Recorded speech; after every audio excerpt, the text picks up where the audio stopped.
Enter the realm of a legendary conqueror whose name echoes through history like thunder across the vast Mongolian steppe, Genghis Khan. A figure shrouded in myth and mystery, his tale is an epic saga of ambition, brilliance, and ruthless determination.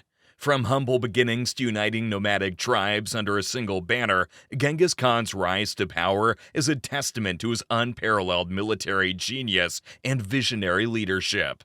This is an extraordinary journey through the life and conquest of this iconic warrior, as we unravel the captivating story of how a man from humble origins forged the largest empire the world has ever known. So, who was Genghis Khan? And how significant is his legacy? In today's video, we will focus on the triumphs, the betrayals, and the enduring legacy of the enigmatic Genghis Khan. Early life. In the 12th century, a woman named Yasuge, a member of the royal dynasty of Mongolia, gave birth to a son. Legend has it that the child was blessed at dawn with a blood clot on his hand, interpreted as a good omen. The child was given the name Temujin when he was born, but he would become better known across the globe as Genghis Khan. Even in modern times, the term, or title, often understood to mean universal ruler, conjures up visions of warfare and utter destruction. The image of Genghis Khan conjures up images of devastation. Cities and towns leveled to the ground, corpses littering the landscape. However, he was also responsible for establishing an empire that would later cover a number of contemporary states. He built a centralized administration to bring the people he had conquered under a single authority. He also instituted the first census, postal service, and freedom of worship. Genghis Khan was a ruthless warrior and a clever and adaptable ruler who was constantly open to new ideas and assimilated them into his ruling ideology. In addition to this, Genghis Khan was highly flexible. He planned to establish what would happen to his kingdom when he passed away to prevent the anarchy resulting from a battle for control. In addition to having a tremendous impact on the geopolitics of the modern era, Genghis Khan has also left behind a genetic legacy, currently carried by about 1 in every 200 males. The Khan story is one of struggle, ambition, and cruelty. But ultimately, he succeeds beyond anyone's ability even to conceive. Conquering Mongolia.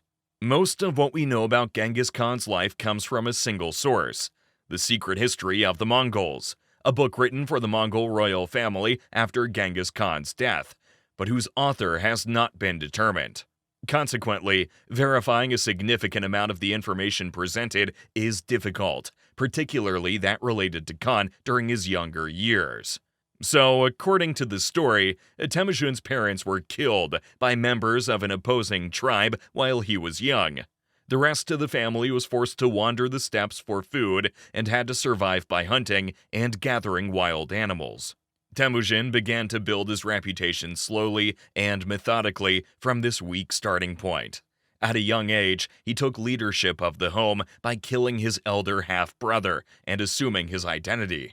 After a neighboring tribe kidnapped his wife, he established an agreement with another affluent family and led 20,000 men to retrieve her. From then on, Temujin began to methodically consolidate his authority by progressively conquering further tribes, consolidating his victories under his banner each time. An early and decisive victory was won over the Tatars, a powerful coalition of Mongol tribes. His accomplishment paved the way for him to more easily unite Mongolia, which had been fractured for a long time due to internal strife among the country's many diverse tribes. Here, Temujin's reputation as a guy with a stone-cold heart was brought into stark focus. The commander gave the order to execute every guy taller than a cart axle, essentially everyone who was an adult or older than a kid. Killing the adult males was cruel, but it was also planned to lessen the probability of future rebellions against his authority. He did this by eliminating potential leaders of the revolutions. Temujin successfully conquered all of Mongolia by the year 1206, which was a challenging accomplishment in a land occupied by tribes constantly at war. After the Mongols gave him the title of Genghis Khan that year, he began directing his attention toward the outside world. Winning in empire. Military campaigns and victories dominated the last part of Genghis Khan's life, waged against China and other nations in the region. Soon after, he turned his attention to the robust Chinese Jin dynasty and sabotaged its capital, Jiangdu, in present-day Beijing. In 1215, the Tangut Kingdom, which had dominated most of the present-day northwest of China, had been his first target. When the Mongols originally appeared, they were a mighty cavalry that could overwhelm foes while riding horses and firing bows and arrows. During this time, they were known as the Golden Horde. And when they were confronted with new challenges, their army demonstrated great adaptability by putting siege tactics into practice and employing catapults and ladders to encircle towns. Genghis Khan would spend most of his remaining years engaged in a protracted conflict with the Khwarezmian dynasty in Western Asia and a section of what is now Iran. This conflict would last for many years. The Khwarezmian rule would eventually come to an end as a result of the competition, which began as a direct result of the Khwarezm Shah's decision to kill members of a trade mission sent by the Mongol kingdom. The Khan's empire would also expand thanks to the success of the conflict. Even by the standards of Genghis Khan, the campaign was famous for its incredible brutality. The city's inhabitants were slaughtered, and the fields and irrigation systems were destroyed entirely. According to urban legend, when the Mongol army laid siege to towns, they would use imprisoned troops as body shields in their attacks.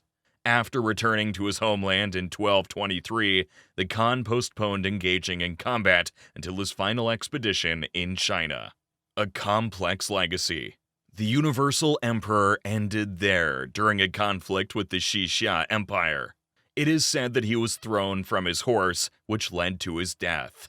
He was put to rest at an unnamed burial location that was not marked with any marker. After Genghis Khan's passing, he left behind a massive empire, which, as a result of subsequent campaigns conducted by his sons and generals, saw the limits of the kingdom become even more expansive. At its height, the Mongolian Empire spanned from Southeast Asia to Eastern Europe, encompassing a region of approximately 9 million square kilometers. Genghis Khan was also responsible for creating a written Mongolian alphabet, as well as several other innovations that the government implemented. By instituting a meritocracy from the very outset of his military career, the Khan could overthrow the traditional aristocratic system that existed on the steppes of Mongolia. This was a position that would remain consistent both during his rule and after he had passed away. In addition to this, during his reign, Genghis Khan made it illegal to torture people, and he advocated for religious liberty.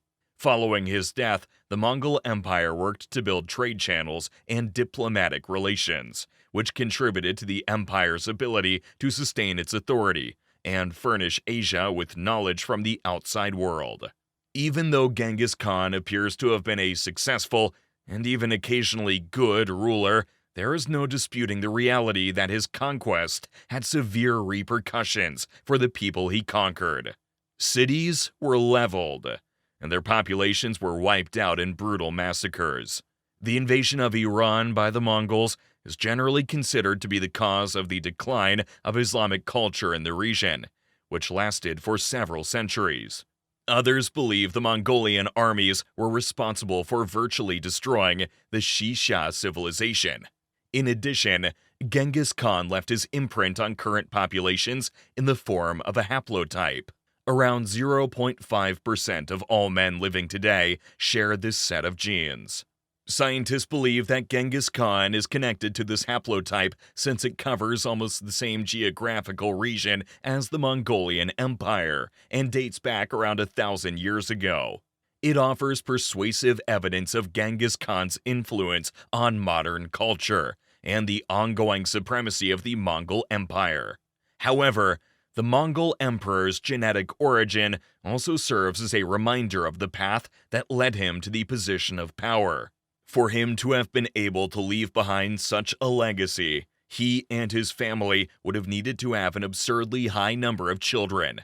And because those women were the ones who gave birth to Genghis Khan's progeny, Genghis Khan and his army likely considered them part of the spoils of war. After the Khan's arrival, his rule became unconquerable, which can be seen positively or negatively. So, what are your thoughts on Genghis Khan? Please let us know your responses in the comment section below, and don't forget to like and share. Also, hit the subscribe button to get notifications on the latest uploads on the channel. As always, see you in the next video.